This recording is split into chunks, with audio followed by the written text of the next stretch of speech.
Good morning, good evening, or good afternoon, and welcome to an extra special edition of Across the Pitch.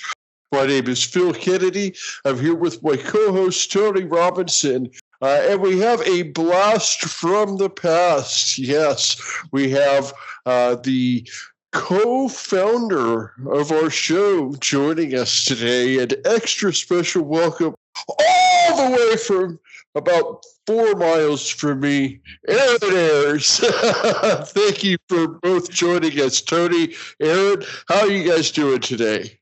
I'll let the co-founder go first. The gunner from down under. The gunner from down under. Oh, I like it. Maybe. Yeah, great. It's great to be back on the show, you guys. Thank you for that wonderful introduction, by the way, Phil. That's probably the best I've ever had. Yeah, 6 years, man. Hard to believe that 6 years have passed, and it's fantastic to have you back on the show, and I'm looking forward to a great chat. And Tony, how are things up in Canada for you?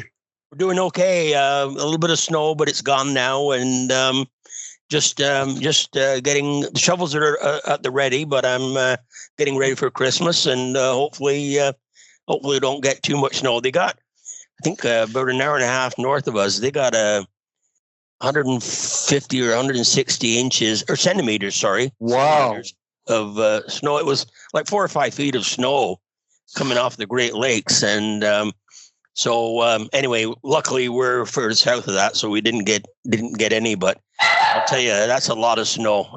They declared a state of emergency. That's how much snow there was. It's nice to talk to Arran again, because I have obviously a fondness for what he did, at the beginning of the podcast. The way he got things going, his sense of humor, and his lighthearted way of talking about Stanley. And, I always enjoyed those first podcasts and tried to carry on the example that he set when we started. Thanks, Tony. I appreciate that. Don't often get feedback in the podcasting game, you know what I mean? But it was a great time. We thoroughly enjoyed our times, and we'd ramble on for hours and hours. And poor old Phil would have to cut it back. He would spend another few hours editing the whole thing down, so it was actually making sense. But no, you guys have done a great job. I'm delighted with the way the pod has gotten on. Felt the need to really hand it over to you guys. You're a lot more experienced, enthusiastic about Accrington than I am, and a lot more knowledgeable, let's just say, because, come on.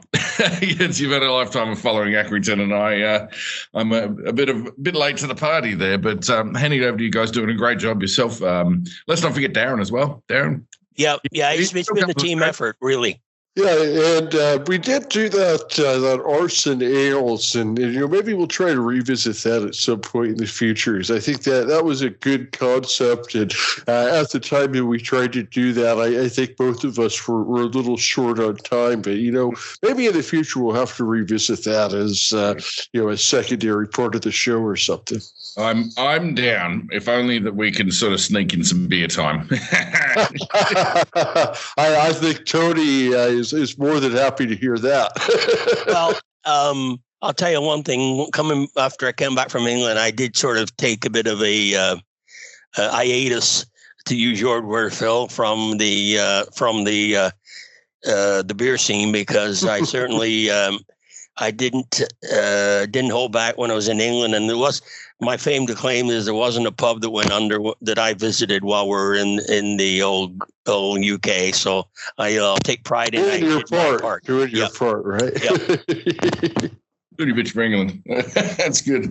So we have some fun stuff planned, and of course, I think the most interesting thing here, and this is always going to be the interesting thing about Across the Pitch, is how many different countries and states and counties and provinces and things are represented throughout the hosts of the show and people who have come on the show. And so, Arran, your history is that you were born in Australia.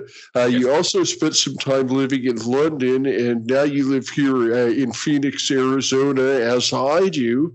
I'm just boring. I've always been here in Phoenix. And then, Tony, you're originally from Accrington. Now you live in the Toronto, Canada area, but you also very frequently visit the Florida area of the United States. So, look, guys, tell us a little bit about your combined experiences with living and visiting all these different countries. I'll let Arran go first because A for Arran and A for Australia beats the UK and England. Yeah, cricket and rugby. Yeah. Okay, that's enough of that. All right, sorry. I had to get my dig in while I could. Where do we start with that? You know, obviously I spent all my formative years in Australia. Was there till, I don't know, mid-20s, I think I was, and then decided to follow that well-worn path over to the UK, which, you know, the Aussie backpackers. Tony will be very familiar with that. It's almost like, well, it was at least anyway. I'm sure they're still doing it, but, you know, the rite of passage was, you know, Australians backpacking over in the UK as part of like a cultural exchange. You can basically stay over there and live for two years as a person, as a Brit or someone from the UK would. So I took that experience up and ended up staying there for 5 years. We won't go into how I managed to do that. But one of the greatest times of my life. I loved it. Lived all over London, South London for the most part. But that's where I found my love for football and Arsenal in particular, but also, you know, later on Accrington as well. And brought all of that nonsense over here with me, over to the United States with me as well. So been here coming up 12 years, I want to say, 12 years. So I know it was about 2013 when I met you, and you had just moved here then, right? Yeah, I think I moved here 2012, so it'll be 12 years, yeah. Well, there's quite a range in time frame. I mean, I was obviously a lot younger when I came to. I've only lived in the two countries. In England, I came in 1970 when I was 16, and I've lived in various places in the province, but I've been here ever since. So, and I've always been fond of football, even when I played in England, and not being a good player in England. But when I came to Canada in that time frame, I was actually above average. And we went from the worst player in England to the best player in Canada, right? Well, when I tried out for the football team for the high school, and I was in the first year of high school, so they sent me to the junior team, and then I saw me kicking the ball, and they said, "Oh, this guy's got to go play in the senior team." So I got sort of bumped up only because I knew how to kick a ball. So that's how low the standards were. But and always. Even when I was a youngster, I had season tickets for Burnley in Lancashire because that was the next town over. It was either you chose Blackburn or chose Burnley, and I liked the colours of Burnley, and Burnley were in the first division at the time. So that was it was an easy choice. And unfortunately, I was living in Accrington when the team went out of business. Stanley went out of business, but I was only was at 62. So I'd be 8 years old. So I wasn't really old enough to understand what was going on. But one of the things when I was living over here in Canada, if somebody would say where you're from, and you said Accrington, they'd always follow up by saying Accrington Stanley.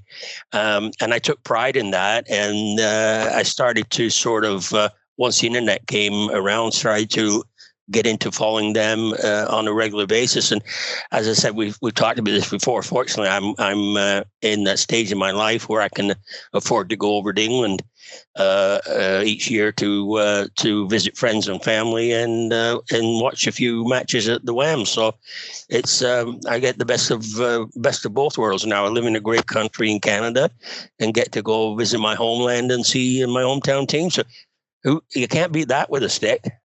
No, absolutely not. That trip to the Wham Stadium is still on my list and probably will be for a long, long time until I actually get there. Tony, I got to ask you, in Canada, do they understand the Accrington Stanley exactly bit, or are they completely oblivious to it up there?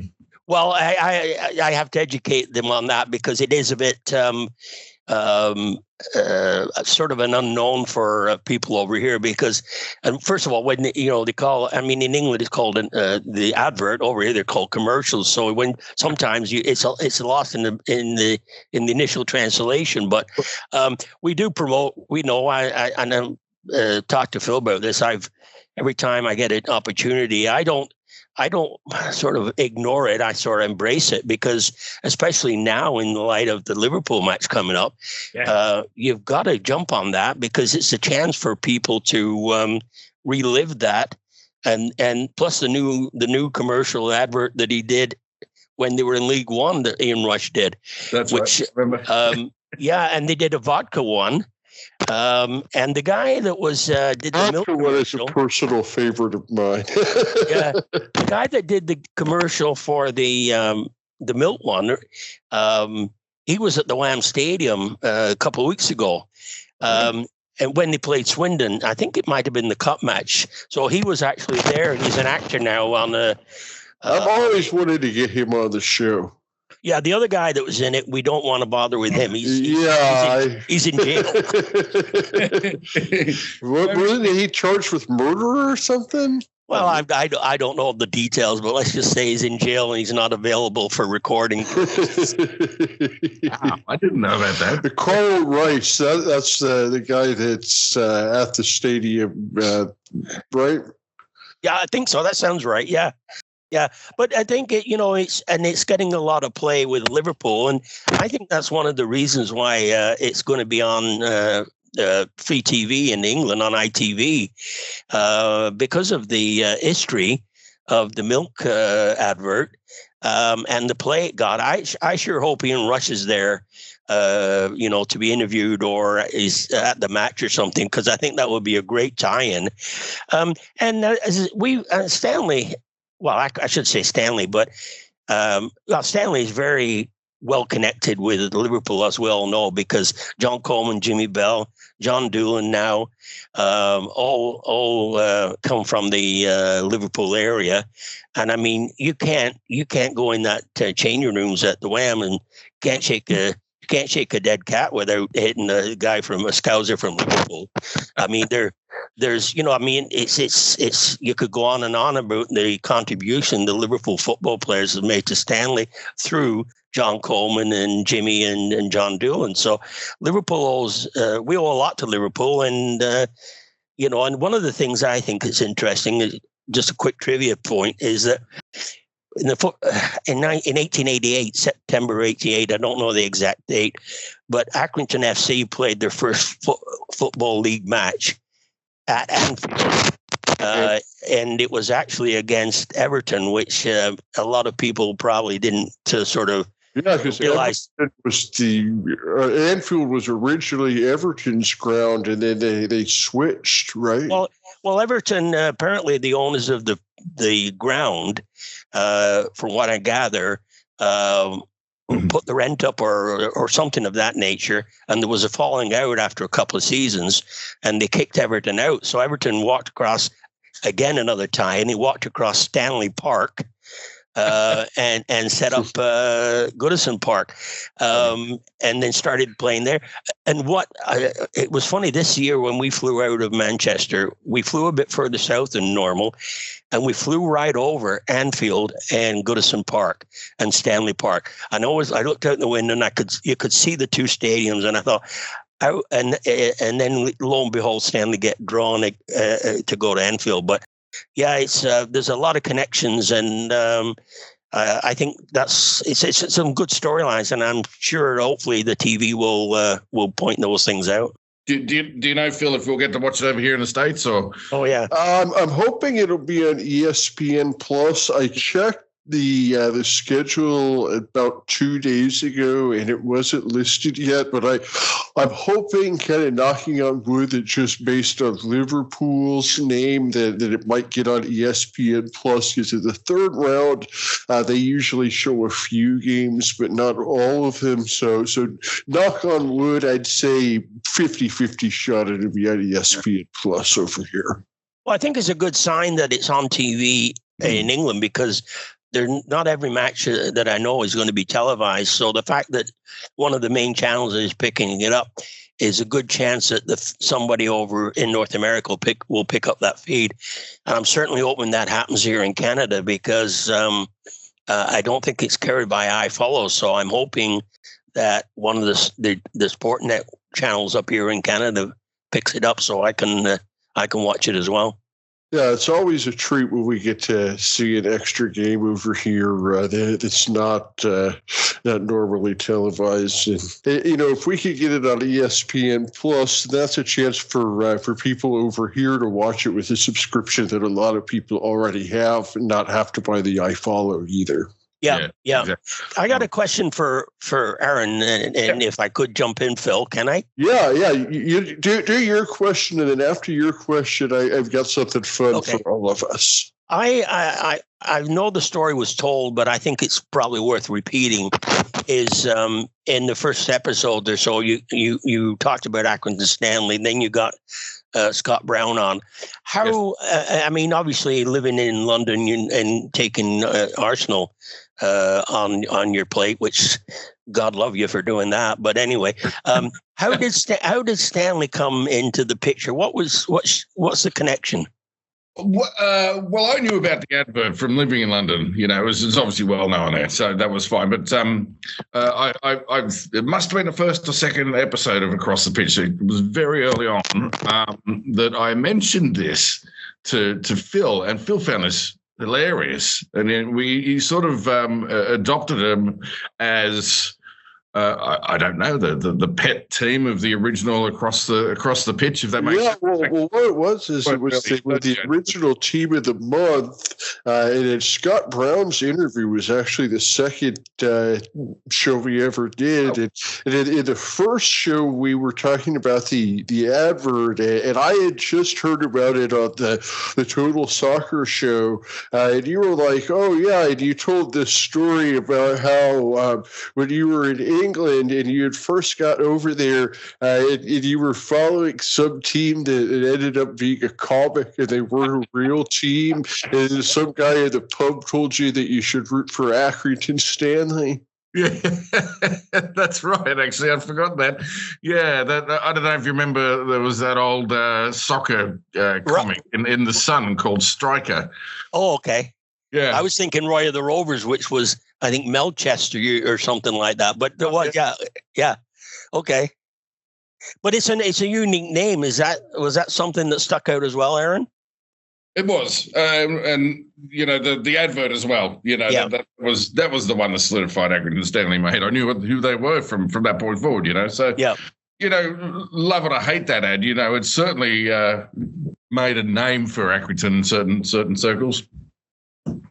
Oh, for sure. I mean, and I don't think they got a lot of money. Darren would know better than me, but I think it was only a few £1,000s. 10,000. Was it 10,000? Yeah. Which, I mean, it's nothing, but. And the funny thing is, so the way the commercial was originally written, and Arran will appreciate this, is it was originally supposed to say, if you don't drink your milk, you'll only be good enough to play for Tottenham Hotspur. But Tottenham wouldn't allow them to use their name, so then they went out and found another team. And Accrington Stanley has the same amount of syllables as Tottenham Hotspur, so that ended up being their next choice. Is that fact, Phil? Are you? That's 100% fact. Wow, I did not know that. See, you come on this show and you get educated. Hey, speaking of which, while we were talking, I looked up the one kid who's obviously not a kid anymore. In the ad, his name is Kevin Spain, former child actor. He was. This is a not so fun fact, by the way, guys. He was jailed for life for murder in July 2022. He got 18 years. Yeah, that's what I said. He was in jail for murder. And the other actor is Carl Rice. I don't remember the name of the guy that's in jail, but Carl Rice is the name of the more famous guy that has been in other things since. And Carl Rice, I believe, is the one who did the vodka commercial. Yeah, I guess you're right. That's to say, interesting stuff. We talked earlier about how Arran is originally from Australia and Tony is originally from Accrington, England. So we've done a little trivia contest here that I've put together where we're going to have Arran is going to have to answer some questions about Canada and Tony is going to have to answer some questions about Australia. We're going to see, who is more knowledgeable about the other person's home country. And so I've got 2 rounds and then a tiebreaker. The first round is going to be Canadian or Australian. This is going to be either one of you has a chance to answer in. I'm going to name a famous person, it could be an actor, an athlete, just any famous person that's either from Canada or Australia. And one of you can say whether you think that person is Canadian or Australian. And this is just, whoever wants to jump in and answer. Yeah. Oh, so we've got buzzers, have we? It's not good. No. Well, you could just raise your hand and I'll call on the person that raises their hand. Since you guys are on video, I'll be able to see that. All right, so here we go. Canadian or Australian? Here we go. Our very first name, we'll start with an easy one. Ryan Gosling. Canadian. Oh. Tony, you got that one. We're not just shouting out. We're going to raise our hand, and I'll call on you guys. Tony, Canadian. come on, man. We'll call that one a practice one. I mean that one was okay. That one was to be fair with the whole Exeter thing. That was a little too easy. I mean, anybody from England's going to know that. So, okay, here we go. So now, are you guys ready for your first official question in Canadian or Australian? Here we go. Mel Gibson. Tony. Australian. Yes. Oh, we got an objection. He has ties with New Zealand. I actually think he was born in New Zealand. Let me. I'll double check on Wikipedia here, but he's coming up as Australian. So you think the quizmaster would have him? It's fine. New Zealand can have him. I think we'll go. I think people know him as Australian anyway. That's it. But anyway, well, it actually says he was born in New York and he has citizenship in Ireland. And dear! Wow. Did you research these questions, Phil? Okay, so that was practice round number 2. Let's go for the real one. Practice round number 32. All right, let's go with our first official. Jim Carrey. Well, he's from Newmarket. He's from my home. Oh, I got my hand up first. Aaron had his hand up first. Aaron. He was actually from Tony's hometown. Did you know? I know. He's from Newmarket. Hey, this is good radio. This is good radio, right? All right. Okay. Here we go. Kiefer Sutherland. Tony. Canadian. You got it. I know that. His grandfather was a founding member of the NDP political party. Anyway, that's a side note. All right, here we go. Heath Ledger. Whoop, right, that's mine. Aaron. That's these and Aussie. Aaron. I didn't hear the question. Oh! Heath Ledger. Aaron. He's an Aussie. Was an Aussie. All right. Sadly. All right. So we're tied at one on official questions right now. We're all tied at one. So we're going to do two more in this round, and then we're going to move on to the next round here. All right. Here we go. Keith Urban. Aaron. Yes, he's an Aussie. But you yes, yes. Oh, he's all right. He's all right, isn't he? Tony, did you know that one? Well, yeah. I'm going to say yes because I know he's not Canadian. So I know we're kind of in a well, if it's not, then it has to be. Yeah. All right, here we go. Keanu Reeves. Tony. Way. Canadian. No way. Yes, you got it. So we're all tied at 2 after this first round. The next round, we're going to ask you some individual questions. So first one, we're going to go Tony. Tony, what is the national animal of Australia? Ooh, I'm gonna go with a kangaroo. Can you be more specific? Two-legged kangaroo. What? I don't know. One that hops around. The red kangaroo. Oh, well, you got to give me a point for I gave kangaroo. you half a point. Oh, what a tough quiz master. Man, he's a tough master. Isn't he? All right, Aaron. All The right. national animal of Canada. Animal of Canada. I'm going to say a moose. Can I jump in with the right? If I get the right answer, can I get a point? Sure, we can do that. He's wrong, so yes. I change my answer. Go on then. Is it a beaver? That's what I was going to say. I'm gonna give Tony half a point because I'm pretty sure you Googled that while we were talking. No, I didn't. Oh, I am. I'm just giving you a hard time. No. Okay. So we've got Tony with 2.5 and Aaron with 2. I'm not going to give any points on that one because your first answer has to be your official one. All right, fair enough. Now, the only reason why I thought of beaver actually is because of all of the sportswear, isn't it? Like you've got a sportswear company over there that has all the beaver stuff on it. Well, yeah. There's it's sort of a dessert food. Is beaver tail is pretty popular over here. Interesting. Too. Yeah. It's a dough with brown sugar and cinnamon on it. Beaver tail is a dessert food over here, but we won't get into that. It's a family show, Phil. Family show. We can set up the dogs. Even the dogs like that one. All right, let's go to Tony. The next question here is: what is the national sport of Australia? National sport of Australia. Well, it's got to be one of two. One of three, I would say.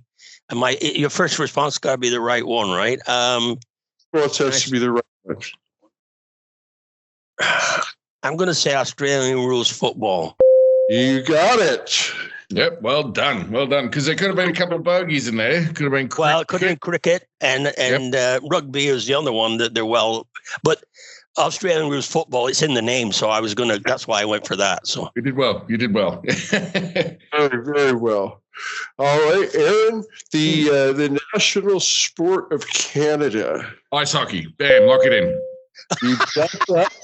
But there's actually 2, so I'm going to offer you a half bonus point and a chance to tie things up. Curling. No! Oh! For half a point, do you have a idea what the second national sport of Canada is? yeah, lacrosse. Yes, it is lacrosse. Not.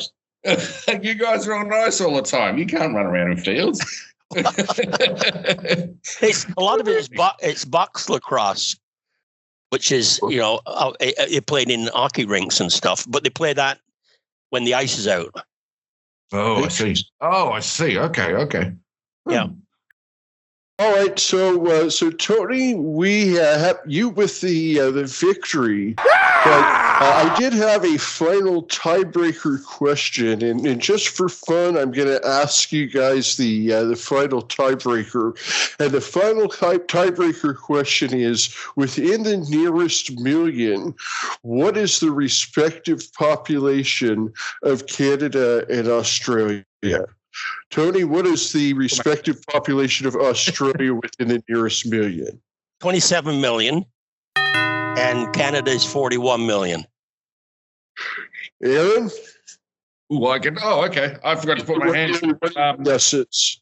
I am going to go with Canada 38 million and Australia 25 million.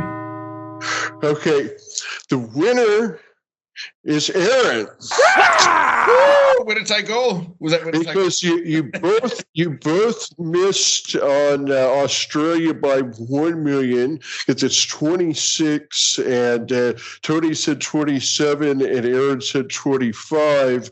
And then on Canada is 39, and Tony said 41. And whoa, wait! I'm going to object on that one because we hit 40 million a year ago. I'm just going off of what I came up on Google was 39 and 26. Well, you should update your Google account because that's out of date. Last. To be fair, Tony, you already won, so this was just for fun. Oh, okay. Well, it was well done. Any victory speech? Any thanks for the Academy? That was a lot of fun, and there was some good questions. So on that. I actually do watch a little bit of the Australian News football. We get it over here, like we get a Saturday on a Friday night. So I do watch some of the. And I've watched the other day they had on the women's playing. Oh yeah, there's some tough. That's a tough sport too. Wow. Yeah. So, Tony, are you saying that it's easier for you to watch Australian football in Canada than English football? No, I just say it's on one of our free channels. Well, you said you told me that you can't even watch the Premier League anymore. So I do. It's easier for you to watch Australian football than English football in Canada, is what you're saying. No, I'm not saying that, Phil. Oh, okay. I'm trying to put this to the camera because I've just Googled it. It says the population in Canada is 40.1 million. I said 41, so I was off a bit. Australia, it says 26.64 as of 2023. So you were right, Aaron. You were pretty close. You said... What did I say? 25, I think I said. Yeah. I guess I had it as 26, but I guess 26.6 technically rounds up to 27. There you go, yeah. So anyway, that was a Tony win after all. And I was waiting for the question. I had Canberra in my back locker because I was waiting. Figure you were going to ask for the capital. I had that in my back pocket. You know the capital of Canada? Ottawa. There we go. Yeah, that's a tough one. The Senators play there. That's how I always remember that. It's because the Senators play there. Yeah, I was actually at their first NHL game with the Senators. I actually watched their first game. It was, which is quite exciting to see a new franchise start out.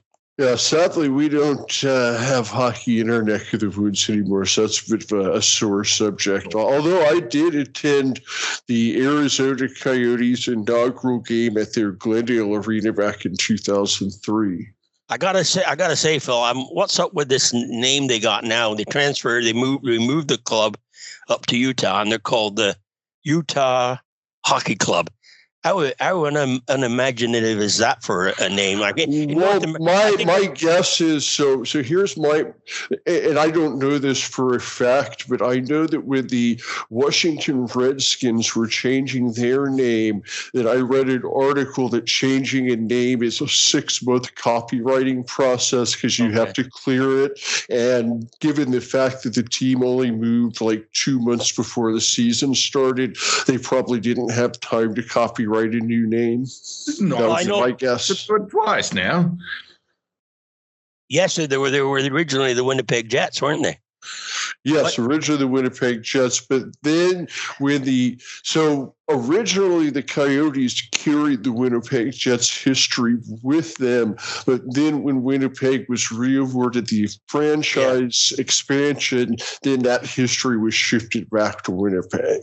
I think people have got to maybe we should explain for our people listeners in the UK is that a brand name or a sort of a team name is very important in North American sports, and it's to the point where the branding is around, like you say, the names, and it's like each sport can have two teams with the same sort of nickname. So, like Arizona Cardinals.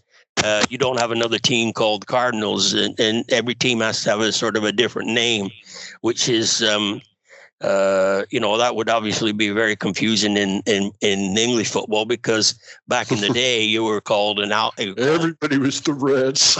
Well, they were. Your name was the town. You just said you were at Huddersfield in town or city. You Manchester City or Albion or Wanderers. That was a lot of the common nicknames, and so I mean, when you see a name, and we did a show on that, Phil. United usually meant that two teams from a city merged and became United. That's where you got like Manchester United from. I know that. Well, and I think it's just fascinating. Well, you got names like Crew Alexander and Preston North End.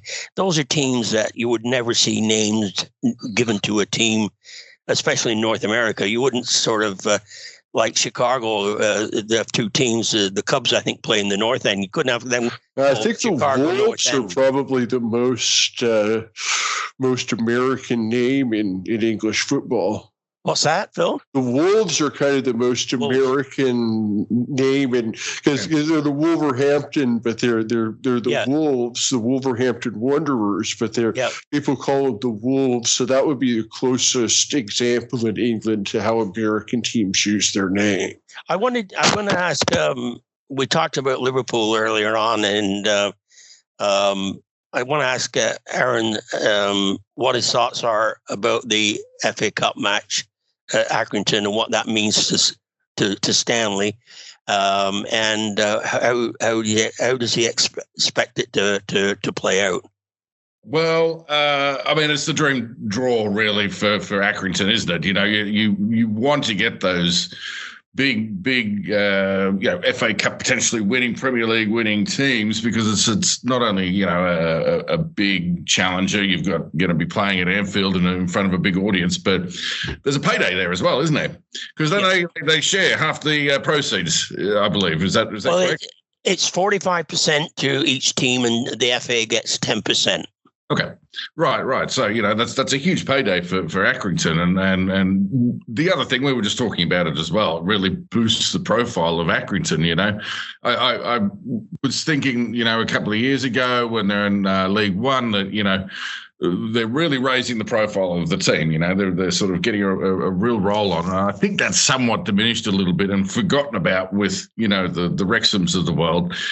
But this puts them fairly well in the spotlight, and I'm looking forward to it. Just as to how the match is going to go. Well, I'm always here for a classic FA Cup upset, a cup set. So I'm hoping that we could 2-1 Accrington, but unfortunately, I don't think that's going to happen. Well, they're just too.